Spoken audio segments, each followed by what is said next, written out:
All righty, boys and girls, welcome back to another episode of the Red, White, Claret, and Blue Show. I am your host, Alex Baquero, and with me today is Christopher, Austrian Premier League Condit, your American villain voices, as always, serving up the lukewarmiest of lukewarm opinions. Please go like, rate, review, subscribe, all the things down below. Week 3 of the new format, gotten some good feedback from people so far, so we're gonna keep with it for the time being. But if you don't like it, tough. You have time. No, you still have time to slide tackle into our DMs, slide tackle into our comments, and say that you want us to change it back. Chris, my antisocial friend, how are you? I'm doing great. Oh, it's freezing here, though, isn't it, man? I didn't move down here for this. For those of you that don't know, we are, and we mentioned in the last pod, we're getting blasted by some cold weather. The storm was not nearly as bad as they thought it was going to be, but I mean, it's going to be in the teens Fahrenheit tonight, which I don't know the translation to Celsius, but we're looking at like -3, -4 Celsius, I think. Yeah, cold. That's like very cold, much colder than I am accustomed to after a decade of living in North Carolina. So other than that, I'm great. The kids got to do some sledding, which is rare here. We got a little bit of snow and ice. That was fun. And now we just get to freeze to death. How are you, Alex? I'm good.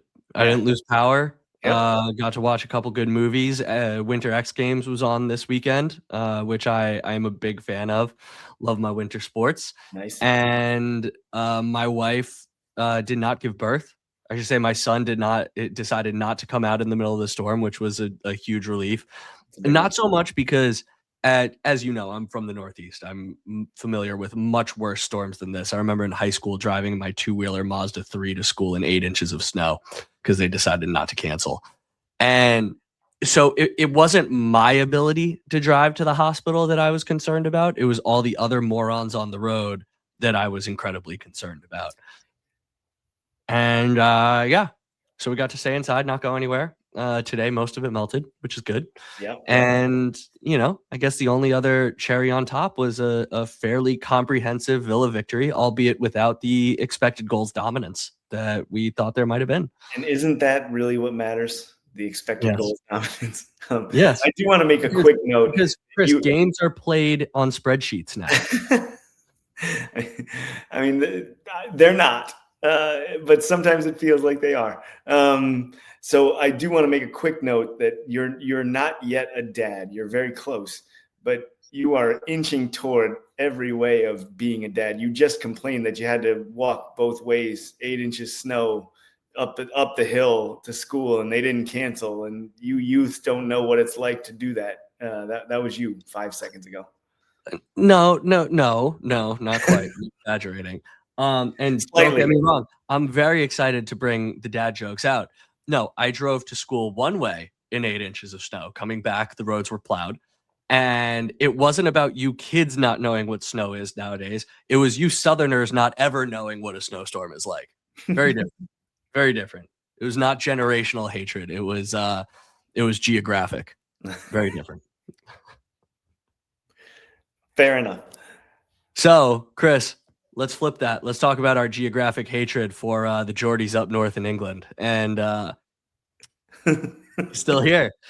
And let's talk about this victory versus Newcastle. So, Chris, Sancho starts again. Amadou Onana starts in the defensive midfield as we both predicted. So does Ian Maatsen, back-to-back starts. Yep. And Harvey Elliott makes the bench alongside hero of the pod, Leon Bailey.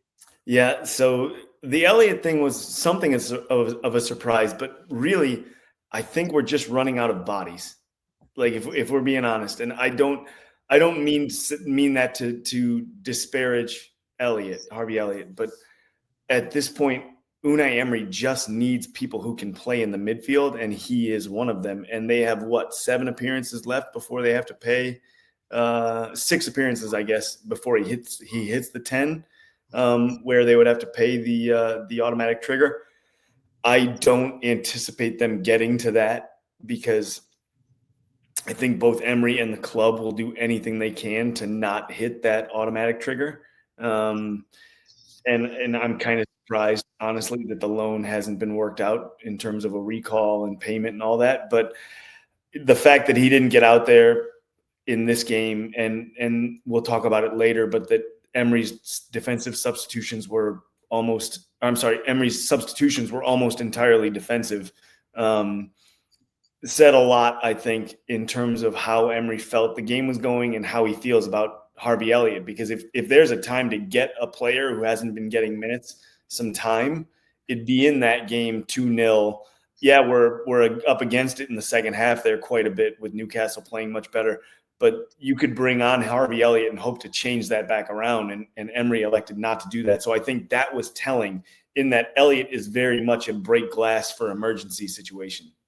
That was actually exactly the analogy that I was going to use for him. Very much a break glass in case of emergency.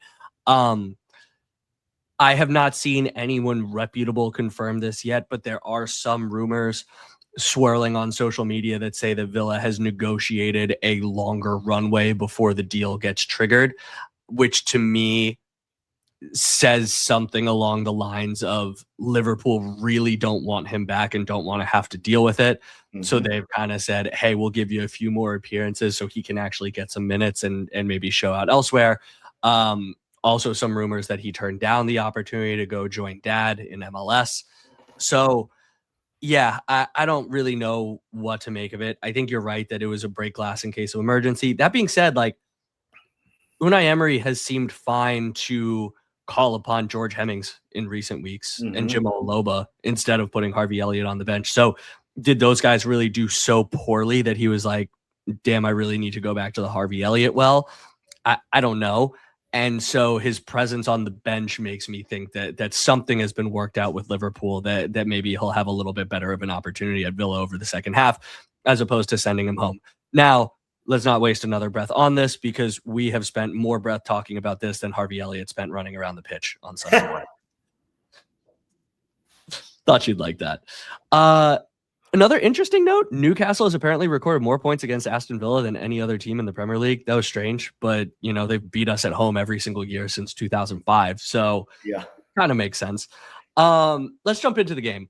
So first half, early Newcastle strike across Villa's bow, and then it was basically all Villa from there on out. That being said, I was terrified in the first minute there with Villa's defending that ultimately let Tonali skip by 3 guys before firing at Emi Martinez. Yeah, so I didn't even have a chance to have the game on yet on TV at that point, because as anyone who listens to this podcast knows, I have 2 small children and they do not follow the clock. And when I tell them that soccer is on at a given time, they don't actually care, and they bother me for whatever they bother me for. And so I was like 2 minutes late, and my phone was blowing up because of the early chance by Newcastle and the save by Martinez. But I do like, if I can focus on the positive, I like the way Villa recovered and really took hold of the game from that minute on. In the first half in particular, I thought it was an extremely comfortable first half for Villa. I thought that that Villa and Unai Emery executed their game plan extremely well. And I thought that Newcastle were left pretty toothless for the remainder of the first half. And I thought that was really effective play from Aston Villa. They didn't ultimately carve out many scoring chances, but I thought that Newcastle had many opportunities where it looked like they were running at Villa's defense. It seemed like it was counter one way, counter back the other way. And this continued a theme from Fenerbahce in the Europa League last week, very end to end. Now, Chris, we know Villa throughout, I would say 90% of this season up until these last 2 games, as being a team that really likes to control the ball, exert possessional dominance, and move their way slowly up the pitch, right? How many times have we seen Emi Martinez just standing on the ball, waiting for a striker to run at him? We talk about the slow, fast, where Villa are playing it slow through their back line until they get them to commit and play through it. These past 2 games have seemed to flip that entire strategy on the head. And it's just, we're going to get running, we're going to keep running, and you're going to need to try and keep up. I'm curious your thought on this tactical change of Villa. Do you think that this is something strategic about these two games, or something that is going to be a bit more persistent over the back half of the season? I think it's more likely something strategic about these two games than something that's going to be a bit more persistent. And there's the reason is this. I think that Newcastle have at least one, but a couple very physical midfielders and defenders. Joe Linton is the obvious example that everyone's thinking of there. And if you get running at him and at their defense, which is also their defense is banged up, by the way. You know, they were missing at least one central defender. So when you put them in that situation where they're running, where they're constantly having to run in defense, it puts them in situations where they're committing fouls, committing yellow card offenses that went uncalled for the entire first half. We'll get to that later. But so I think tactically it made sense what Villa were trying to do against Newcastle. I can't really say that I necessarily thought that tactic made a ton of sense against a team like Fener, except that Fener dominate the ball so much themselves that maybe the long-term game plan was just to soak up pressure and counteract it. I think with Newcastle in particular, you're looking at a squad that's a little bit injury depleted and a squad that plays aggressively in the midfield. And so how do you counter that with the speed that you have and the width, which we'll talk about also later, that was exerted using Sancho and then Bailey in those spots to keep the pitch wide and keep Newcastle with wide channels for Villa to work through, I think. And I, like I said earlier, I thought it was a very effective first half. And I agree with you that Newcastle created opportunities or potential for opportunities, and their finishing was lacking. And also, I think that there was a crazy stat I saw that they sent something like 31 crosses into the box in the first half. And you have to wonder about the tactics when you're just looping these balls in and no one is there, or no one is getting hold of them. So I think it's fair. And if you look online right now, you'll see some questioning of Eddie Howe. I think it's fair to ask the question of what are we doing there and why didn't we adjust clearly what was not working? And I know they're really struggling without Alexander Isak. The sale of Isak, they've not been able to find anyone that can replace that goal scoring ability. But that was kind of nuts to me that they had all this possession in the final third and all these entries into the box. And almost outside of that first minute, at no point in the first half did you go, oh man, we're in trouble here. You know, outside of the stomach fluttering as they're running, you know, down toward the end line and everybody's kind of on sixes and sevens. But once it got to the final third, there was never really that, oh God moment where you were tensed up. Yeah, I agree. It does bring into question Eddie Howe's decision to start Vissa over Voltemande. Mm-hmm. You know, from simple fact of the matter of Voltemande is just a bigger, taller striker, a little bit big man, right? Like that. As far as I'm big man. If you're gonna do all the crossing, you might as well put the striker that can get on the end of them a little bit better. As far as the tactic, I agree with you. I think with Fenerbahce dominating the ball the way that they are, with Turkey being the intimidating environment that it is, there kind of is the don't open yourself to any potential mistakes that the opposition team or the opposition fans can jump on. You look at Newcastle. What we talked about in the pre-match was that Newcastle plays their home matches kind of like an away team, where they sacrifice more possession and try and, you know, be a little bit more on the counter and soak deep. So, you know, maybe the plan was kind of, hey, let's draw them out and make them play a game that they don't want to play. They had 60% possession through the first 20 minutes. And, you know, very different for Aston Villa, something that Newcastle could never prepare for because Villa have never done this before. the amount of times that Emi Martinez was just going long straight to Ollie Watkins. I want to say it was like 5, 8, 10 times in the first half alone that Emi Martinez just lined it up, and instead of playing out to Pau Torres or to Ezri Konsa or something like that, just nailed the ball old school 90s style up to the striker. And so that really allowed us, in my opinion, to bypass Newcastle's midfield, which is the only area where they really seem to be strong nowadays. Yeah. Just skip it. Just skip it and let your attacking players get on the ball in attacking areas and create havoc. And that's ultimately what happened in the 18th minute when we got yet another Emi Buendia banger. Speaking of 90s type play, right? Another goal from outside the box. But I know that the XG on that was probably fairly low, but that was such a great strike. And he had so much time and space to size that up, look down at his foot to see where he was striking the ball, and then just make unbelievable contact with it to bend it right into the upper corner.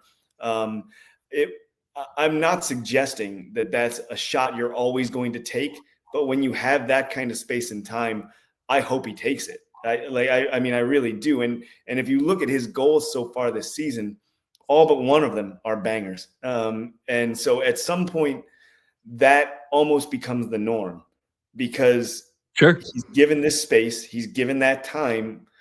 I mean, he could have had a sandwich in the amount of time that he was given to take that shot. And it was just another great goal from a player who has become such an important part of that midfield for Aston Villa. So I want to give him more credit than saying it was a banger, because it was an absolute laser beam that he was 100% aiming for that spot in the goal. So it wasn't just luck of the draw. It was a tactical shot from distance that he absolutely nailed. Yeah. The only thing that I want to add to that is I am going to continue to point this out every single time it works for us and every single time we don't utilize it. How does that space open up for Emi Buendia? Ball is all the way on the left side, I believe, with Ian Maatsen, gets cycled through the middle. Emi Buendia is actually the one who picks up his head and cycles it all the way to the right to Matty Cash. What happens? The defense has to move, and that's what allows him to play it back into the middle. That creates the little bit of extra space that allows us to, I think it was like 2 or 3 quick passes that ultimately gets back to Emi Buendia and creates the space for him to shoot. Much the same as the John McGinn goal several weeks ago. Ball goes all the way to the right to Matty Cash. That's what moved the defense for John McGinn to be able to get into that attacking area, attack that space. I would say kind of like between the two defensive midfielders, and Emi Buendia does the same thing. When Villa utilize width, they get opportunities. When they don't utilize width, like against Everton, they don't. And it really almost seems to be that simple nowadays. Maybe it is. I mean, it's not that complicated of a game, really. It's not. Chris, let's come back to actually what's next here in the rundown. We'll touch upon it at like halftime. 2 other things that I want to talk about in the first half. Holy cow, that Emi Martinez save on that Lewis Miley header. Yeah. So I think Emi had like 3 saves, 4 maybe, that were like classic Emi Martinez type saves where there are only a handful of keepers in the world making those saves on the regular, and he made 3 or 4 of them in a single game. So I want to say again what I think we've been pretty consistent in saying. Emi Martinez has given up some howlers. Don't get me wrong, less this season than last, but his shot stopping ability remains second to none. Yeah, no better way to put it. We'll get to the good of him later, Chris. What a classic Ollie Watkins 2026 or 2025-26 Ollie Watkins miss in 45+2. Yeah. I know, because you and I were texting when that was going on, that we were both pretty frustrated by that one. One of the reasons as a reminder, by the way, to anyone who's listening, this is when Ollie Watkins gets the ball in acres of space. I think he's one-on-one with the defender. Sancho's making an overlapping run. he holds it up a little bit, and instead of passing to Sancho, he just decided to pass to Dan Burn, I suppose. Yep. That's exactly right. I mean, just he played a beautiful ball. I think it was Dan Burn to Dan Burn. The run from Sancho, by the way, thank you for calling that out, because the run from Sancho was excellent. And it was the perfect one. You've got the perfect spacing for the attack, and Ali just plays it directly to the defender. And what I was about to say was sorry, finish your point. Yeah, no. Part of the reason I was so frustrated was because even if you at least get a shot that's stopped at that point in the game, it's momentum going into halftime, right? If you get the goal, even better. But even if you make if you force the keeper to make a great save, you still have some momentum, and you still got this, we can get to these guys type moment. And to get absolutely nothing out of that is almost criminal, in my opinion.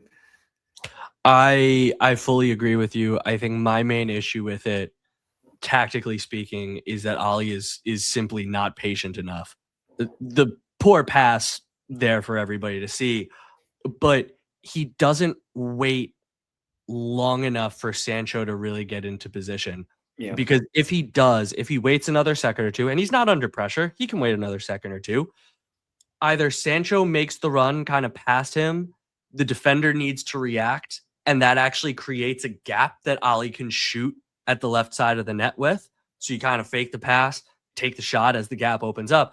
Or if the guy doesn't commit to Sancho, then you are better able to slip him in where he's got a better angle against the goalie. But the time that Ali makes the pass, even if he puts it into Sancho's path, there is enough time and space for, again, we're going to continue under the assumption that it was Dan Burn covering there, that Dan Burn can actually get over to stop Sancho anyway.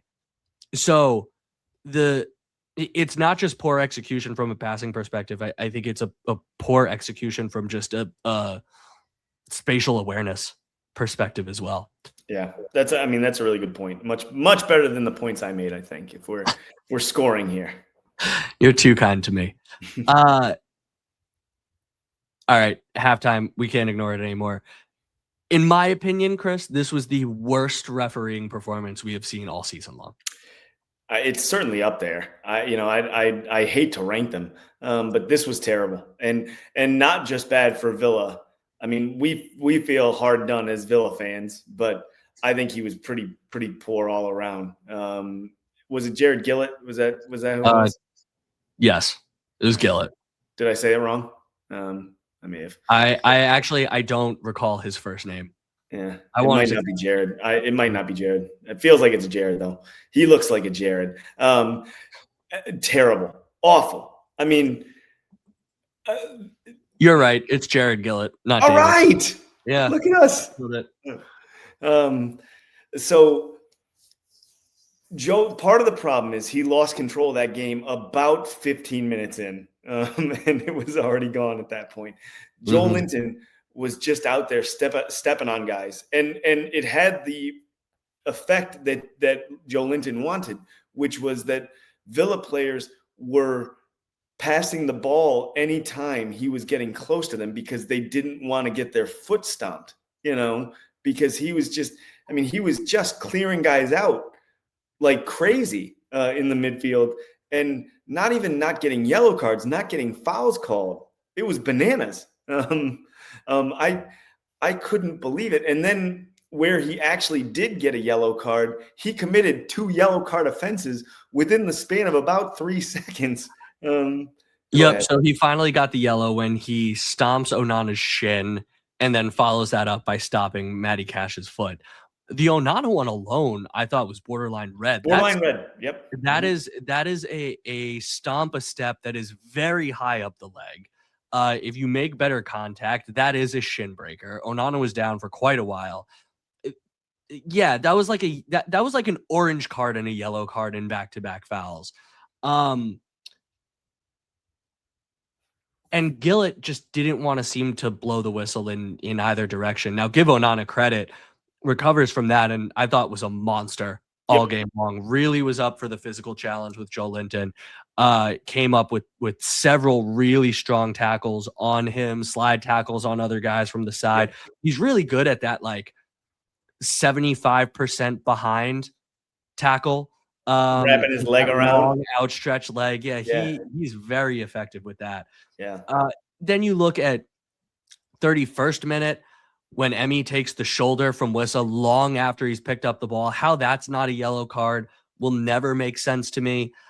Well, and the play leading up to that, Wissa almost caught a high boot. I think it was Mattson, if I remember right. I think it was Mattson, which could have been a penalty in the box. Could have been, right? You know, I could see it not being called, but I could also see why Wissa was upset by it. But then you also can't let him react because like that. That wasn't head down to boot. That was boot up in the air by his head. Right. Yeah. Like you can't just let him react though like that and clear out the goalkeeper who's holding the ball.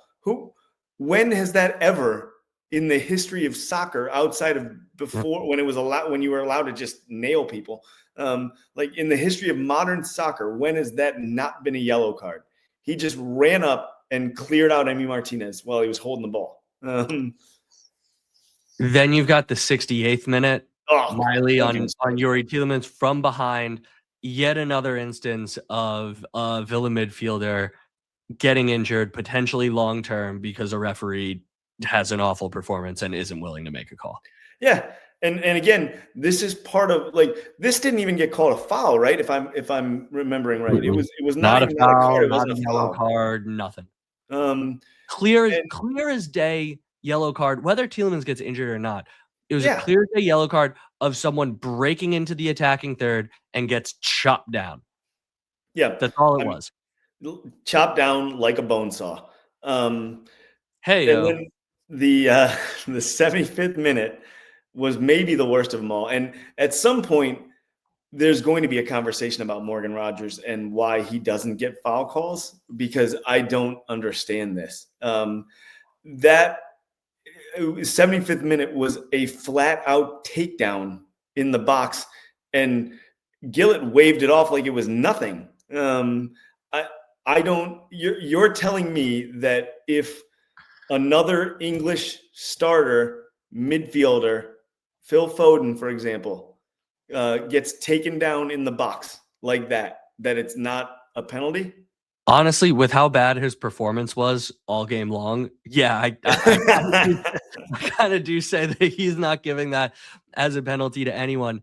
And the only thing, so VAR checked this one, and the only thing that I can come up with, it was not explained on broadcast, at least from what I could hear. The only thing that I can come up with is that maybe technically the contact started outside the box. Still a clear foul, still a yellow card for a challenge from behind, in my opinion. But that then to me says, especially with how poorly the game has gone, he knows he lost control of that match. I think that is a referee that is terrified to make a call at that point and is really hoping that VAR is going to bail them out. Well, that's a problem. And you can't referee that way. You absolutely cannot referee that way, but that is the only explanation that I can come up with in my head for why that happened the way it did. That is one of the probably psychological problems with review in general and not replay in general, not just soccer referees, but like the idea that these referees know that they have this crutch that they can fall back on. It's an interesting idea in terms of how that affects how they make a call, right? Because previously you make a call or you don't. That's the end. It's different now, and referees know it, and it's impossible not to know it. As much as you try and say, no, I call the game the same way. You know what you know. You can't change that in your brain. So I think that raises an interesting point that you just brought up there. It's the only thing I can think of. And just to make sure we're being fair the other way. Oh, they were terrible. 80th minute, Leon Bailey basically RKO's Sandro Tonali in the middle of the pitch. And once again, it was nothing. I've seen less impactful flying elbows in WWE than what Leon Bailey did in that game, and he wasn't called for anything. At that point, I had to laugh. I really couldn't believe what I was watching at that point. It was crazy. Like I said, he lost control of that game very quickly, and part of that does come from like those early challenges, particularly by Joe Linton on Newcastle. Mm-hmm. You have to make a statement and say, "Hey, yellow card, get it under control." And when you don't, you have you run the risk of that sort of game taking place. So, Chris, I guess give me a little bit on the second half. We'll finally move on from Jared Gillett. So Villa actually have a great record when Jared Gillett referees, by the way. I think we've won like 5 of our past 6 when he's been the referee, but I don't want him to ref another Villa game. Well, that doesn't mean he's good, No, it doesn't. Just somehow it works for us. Yeah. But Chris, you alluded to this earlier. Second half, Newcastle obviously really got a foothold for a good like 20, 30 minutes until maybe the 74th, let's say, when Unai kind of brings on those defensive subs. Yep. What did you see that was different that really allowed them to get that leg up in the game? Was that Villa just taking their foot off, or did you see something tactically that changed? I didn't see much tactical change from Newcastle's standpoint, and I think that's part of the frustration from their fan base, I should say, is that there wasn't a big tactical change. I think that what you saw was maybe they got a little more confidence in coming forward, and Villa did a poor job of holding onto the ball. Some of that due to Newcastle's pressure in the midfield, I think, particularly. Mm-hmm. And so when you combine the fact that Newcastle, I guess if you want to say one thing they did differently, they executed much better tackling in the second half and keeping Villa off the ball. Villa couldn't gain a foothold when they looped it forward like they were in the first half. Ollie Watkins couldn't keep hold of it. So I think at one point Newcastle had like 80% possession in the second half. But I think the strange thing from that is, once again, they didn't create a ton of goal scoring opportunities like that you said, oh goodness, we're going to give up one here. There were moments leading up to it where you felt like they were. And Emi Martinez did have to make one particularly very good save in the second half. But I think the end all for Newcastle in this spot is that their team is crying out for a better number 9. And if you want to tie that back to Aston Villa, Villa have had success because the goals have come from elsewhere. But you and I have both been saying for a long time that you cannot succeed long-term without strong play from your number 9. And I think you're seeing that here. I thought Wissa did not play particularly well. I think you're right that Voltemanda should have been the starter. And I think he's of the players they've purchased recently, he's probably the best because they've had some so-so returns at best.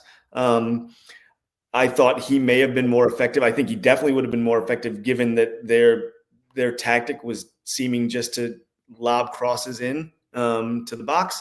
But in terms of their ability to possess the ball, I think some of it may have been tired legs from Villa. I don't want to take away from Newcastle there, but I think that midfield and that defensive midfield in particular, as games are wearing on here on short turnarounds, I think we're going to see more and more issues with stamina and fatigue just because there just aren't enough healthy bodies. Yeah, when you play a strategy like Villa played, you have to win second balls. Even more so, even more important than Ali necessarily bringing it down, because he's just not going to be able to bring that down every single time, particularly against a defender like Dan Burn. You need to be in the positions to win the second balls. In the first half, Villa did, and that's how they got a lot of even matchup attacks, 3-on-3s, 4-on-4s, 2-on-2s, whatever. Second half for large swaths, I think Newcastle did a much better job winning those second balls. So their midfield did a little bit better job of maybe dropping back, I think, 10 yards to be in a position to collect that and ultimately recycle it around and get the attack going again. That was really the main thing that I saw. We also do see this from Villa where they do seem to take large swaths of the game off so that they can finish either halves or finish games strong. And thus far, it seemed to have worked as long as they can continue to withstand the onslaught. One man who we know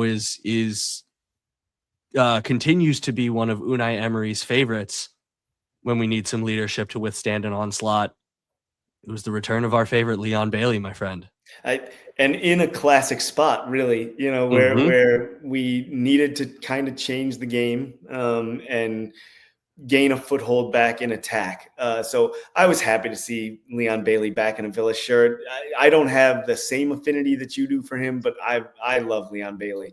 I think he's a great player. I think he's a great Villa player. I think that in particular in this squad, he has a lot to offer just by bringing width and a knowledge of Emery's system and an ability, hopefully, to drive the ball down the sideline.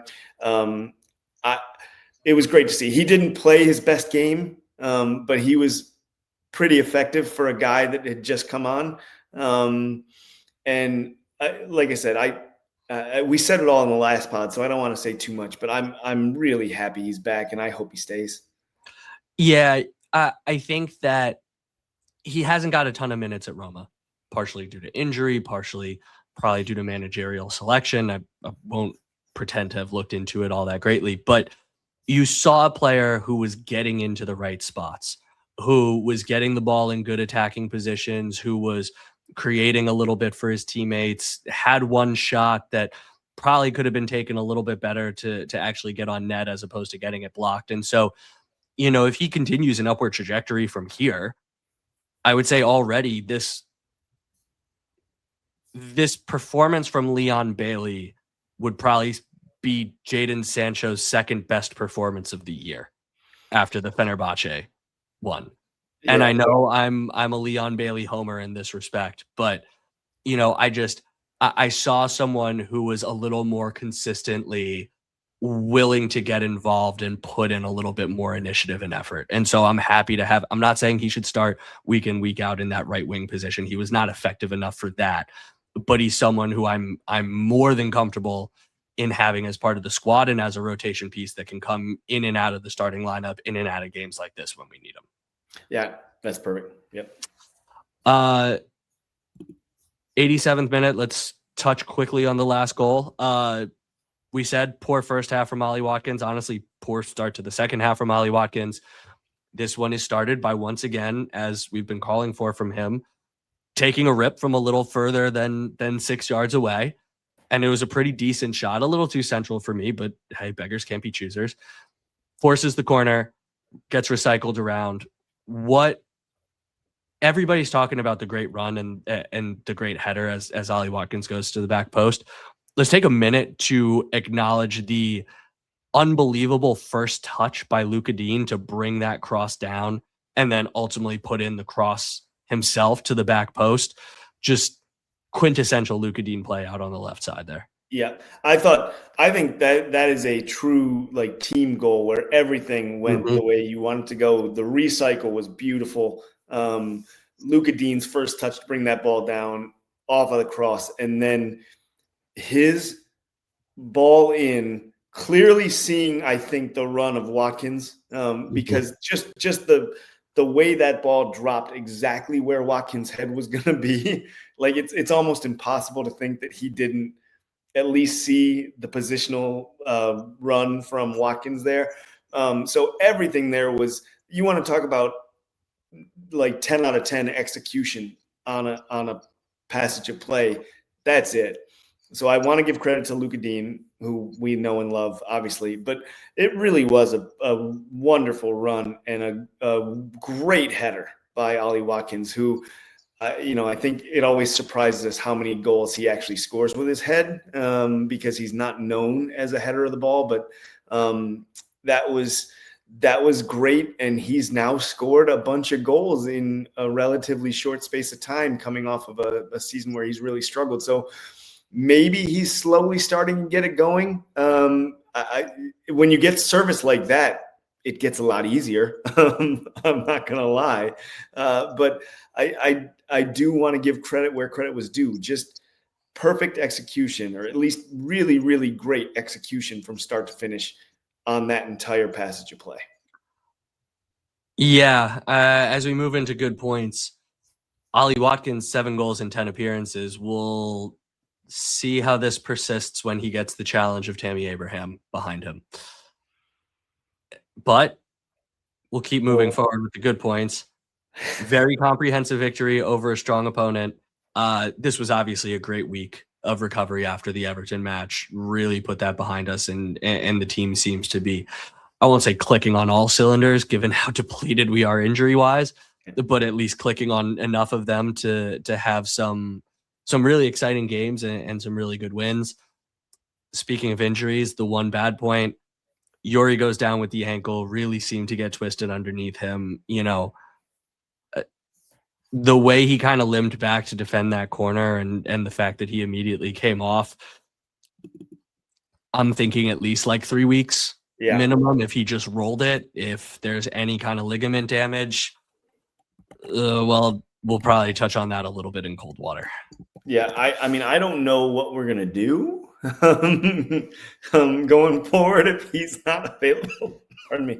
I don't know, because we are very much running out of midfielders now. And because Amadou Onana is going to get injured again in 3 weeks. Yeah, but if he gets injured, then who's playing? Bogard Hemmings, probably. So I'll say Lindelof. Well, I mean, Lindelof, Bogard as our center midfield pairing. Yeah, move. I don't know. But anyway, so the Tielemans thing, it's terrible. I hope that he can recover. I hope that he's ready to go soon. But it did not look good at all. And it is legitimately the last thing this team needs right now. And I cannot wait for Ross Barkley to come back. Supposedly in training, which is good. That Tielemans injury kind of overshadows things a little bit, but I will agree. Like, the good point, big win away from home at a place that's difficult to win, to say the least. I mean, the last time Aston Villa won away at Newcastle, I was in college. And I am currently a 42-year-old man with 2 children. So how does that make you feel? I'll take that win any day of the week, and clean sheet, dominant win in large swaths of the game, even if we didn't necessarily get the XG difference. And there were moments where Newcastle really had a hold of the game, and I don't want to take that away from them either. But really, on the whole, I'll take Villa's play in that game on any given match day. So I'm pleased overall. And I hope that this momentum can carry as we move yet again into a relatively fixture-heavy section of the schedule here. Yeah, so larger implication on the season. Lemon Booty strikes again, and the title challenge is back on. United ultimately able to get a late 3-2 win versus Arsenal. Really makes you regret not getting the 3 against Everton to put some real pressure on, but to be 4 points back of first place as we move into February, the next time we play a league match, crazy. That is crazy, right? Like, crazy. It's great. Crazy. And I'm still not, like you and I have talked about, I'm still not ready to say title challengers. I mean, Manchester United, those are real title challengers, 12 points back. I just, it's Don't feed into the Mark Ogden propaganda machine. I think I'm just hoping that gets clipped and aggregated. I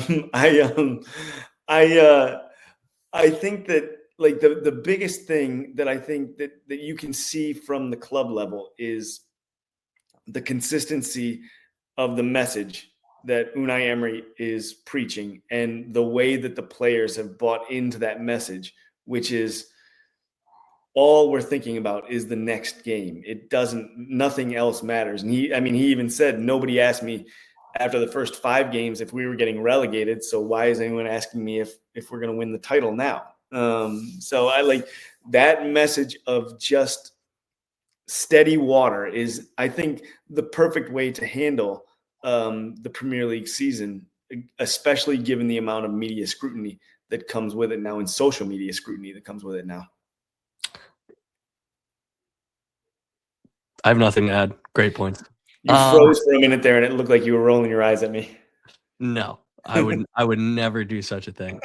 All right, Chris. We said we were going to do shorter, more frequent pods, and then we hopped on for an hour. So I've got one cold water for you. Do you want to do it now, or do you want to save it for our Salzburg preview? Let's do it now, because it's actually only like 45 minutes because we talked beforehand. And George is also barking in his sleep in the background, so that can be fun. Okay, cool. So the cold water, Chris. Dougie, Mr. Lehman Louise coming back is a bad move. I hate to, and George barks, in case, I hope that's coming through. I really do. I hate to sort of go between on this one, but I pour not a lot of cold water on that because I actually don't think it's a great move. I think that Douglas Luiz has been largely ineffective since he left Villa. I think that there may be some truth to the idea that Douglas Luiz was, yes, a PSR sale, but also that Unai Emery knew that that was his apex and that was it.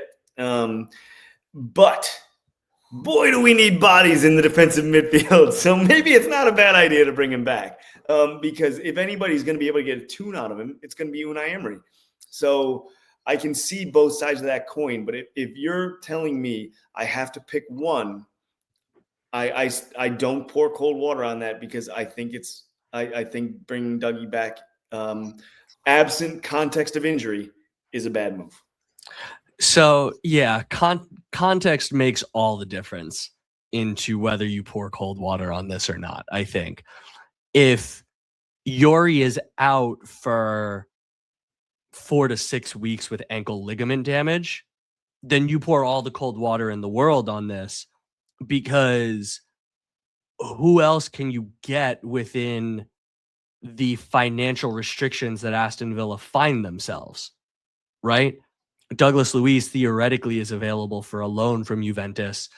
We'll need to see what kind of obligation, if any, is in there. But you said it yourself. If anyone is primed to get a tune out of him, it's Unai Emery.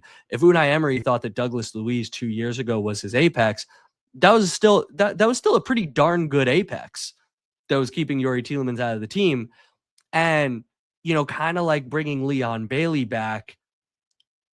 Granted, this is a much different team than Douglas Luiz left. It plays a little bit differently, whatever. He knows all the players. He knows the manager. He generally knows what will be expected of him from that left defensive midfielder role. And so there is less of an acclimatization period with Douglas Luiz than you would get if you were to, I don't know, buy Adam Wharton from Crystal Palace. And when you are looking up the table, as Amadou Onana said today, Aston Villa is, you can't really wait 2 months for someone to try and figure out the Unai Emery system, or 4 months or 5 months or whatever. You need someone who can do it now. So I will say I am pouring cold water on this if it is just for a loan and Yuri is out for a bit of time. I would say I'm not pouring cold water on this if there is some sort of obligation that is north of, I don't know, 12 million 15 million. If the obligation is more than that, if Yuri's coming back right away and Barkley's getting healthy and whatever, then I don't necessarily think we need him. But it all is kind of contingent on that injury. 100%. Yeah. All right, Chris. Well, this has been a good one. This has been a lot of fun. Anything else that you want to add, or should we close this up and just be back tomorrow night for Salzburg? Let's close it up. All right, man. Well, like I said, we will be back tomorrow night with a Salzburg preview, so enjoy this one. We've got Europa League on Thursday. And until then, as always, my friend, up the Villa. Up the Villa.